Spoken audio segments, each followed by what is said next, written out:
ഇടിച്ചക്ക തോരൻ മിക്കവാറും എല്ലാ മലയാളികൾക്കും ഇഷ്ടമുള്ള ഒരു വിഭവം തന്നെയാണല്ലേ. അതുകൊണ്ട് തന്നെ ഇടിച്ചക്ക കൊണ്ട് തോരൻ ഉണ്ടാക്കുന്ന ഒരു വീഡിയോ കാണാം.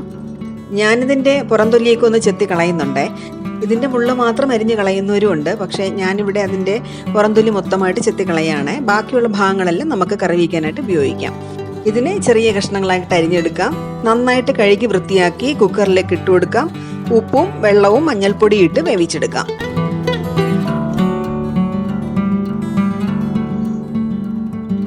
ഒരു വിസിൽ കേൾക്കുമ്പോൾ തന്നെ ഇത് നന്നായിട്ടൊന്ന് വെന്ത് കിട്ടും. ഇനി ഇത് തവി വെച്ചിട്ട് നന്നായിട്ടൊന്ന് ഉടച്ചു കൊടുക്കാം. നന്നായിട്ട് കുത്തി ഉടച്ചാൽ മതി.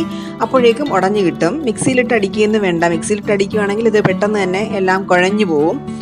അതിനേക്കാൾ നല്ലത് തവി കൊണ്ട് ഇതുപോലെ കുത്തി ഉടച്ചു കൊടുക്കുന്നതാണേ. അരപ്പ് തയ്യാറാക്കാനായിട്ട് തേങ്ങയിലേക്ക് വെള്ളുള്ളിയും ജീരകവും ഒന്ന് ചതച്ചെടുക്കാം. വെളിച്ചെണ്ണയിലേക്ക് കടുക് ജീരകം ഒന്ന് പൊട്ടിക്കാം. വറ്റൽമുളകും നല്ല കറിവേപ്പില ഉണ്ടെങ്കിൽ അതും ചേർത്ത് കൊടുക്കാം. ചതച്ചെടുത്ത തേങ്ങാക്കൂട്ടത്തിലേക്ക് ചേർത്ത് കൊടുക്കാം. മഞ്ഞൾപ്പൊടിയും മുളക് പൊടി എന്നിവ ചേർത്ത് കൊടുക്കാം. മുളക് പൊടിക്ക് പകരം കാന്താരി മുളക് ഉണ്ടെങ്കിൽ അതും ഒന്ന് ചതച്ച് ചേർത്ത് കൊടുക്കാം. ഈ കൂട്ടിലേക്ക് ഒരു അല്പം ഉപ്പ് കൂടി ചേർത്ത് കൊടുക്കാം.